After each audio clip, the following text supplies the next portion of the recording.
السلام عليكم. اليوم حبيت نشارك معاكم طاجين شوا القسنطيني، طبق تقليدي جزائري اصيل نعتمدوه في الاعراس والمناسبات وفي الشهر الكريم ولا كيجيونا ضياف لانه يجي بنين وبريزونطابل، حاجه فور. لهنا فين كوكوط حطيت مغرفه تاع السمن، نزيد معاها شويه تاع الزيت ونحط في خيط تاع الدجاج وطريفات تاع اللحم. تقدروا تحطوا ثاني الصدر اللي عندكم. لهنا المكون الاساسي تاع هذا الطاجين هو اللحم والدجاج. راح نخليهم يتحمروا في هذاك الزيت والسمن مليح حتى يديو لي اللون الذهبي، ومن بعد راح نضيف عليهم حبه تاع بصله اللي كنت ريحتها مليح. نزيد شويه تاع الملح وفلفل ابيض. لهنا نحطوا فقط في ليصوص بلونش الفلفل الابيض وتجي الماكله عسله. نزيد لهم ربطه تاع معدنوس. والسر تاع البنه في الماكله هي التقليه، لازم تقليو مليح لاكوكو تاعكم حتى تذوب لكم هذيك البصله وهو مرقوب بالماء السخون. راح نخليهم يطيبوا ونروح نحكم لهنا. عندي اللحم مرحيه واحد 500 غرام، نحط لها بصله مرحيه، شويه تاع بصله مرحيه، معدنوس مقطع، نحط معاهم بيضه، ونزيد لهم شويه تاع الملح وشويه تاع فلفل الكحل، عصره تاع نص حبه ليمون، وراح نضيف لهم 2 مغارف تاع الماكله تاع لا شابلور. نحط ونخلط، ولا شتها محتاجه نزيد ولا مش محتاجه نحبس.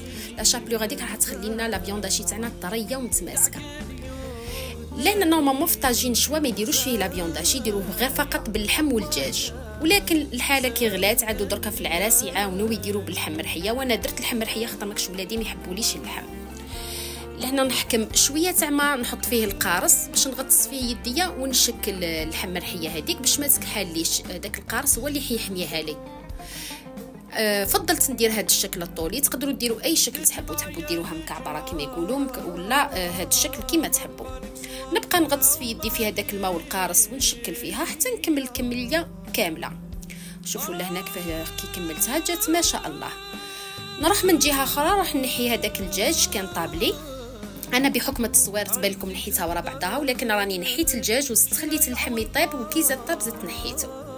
ونحكم هذيك لاصوص نصفيها هكاك شما حاجه طاحت لي فيها الريشات هذوك تاع المعدنوس، ولا كشما حاجه من اللحم عظم تاع اللحم ولا الدجاج هكا باش تجيني صافيه. ونلوح فيها هذيك الكفته هذيك اللحم مرحيه طيب، نخليها طيب. انا من جهه كنت نحيت شويه تاع لاصوص حطيته في بول يبرد باش ندير به العقده. حطيت مغرفه صغيره تاع نشا وعصره تاع نص حبه ليمون. حطوا الكو كما تحبوا، اللي يحب حامض بزاف يحط واللي ما يحبش يحط شويه برك. ونحطوا مع هذيك لا فيونداشي ونخليه يعقد.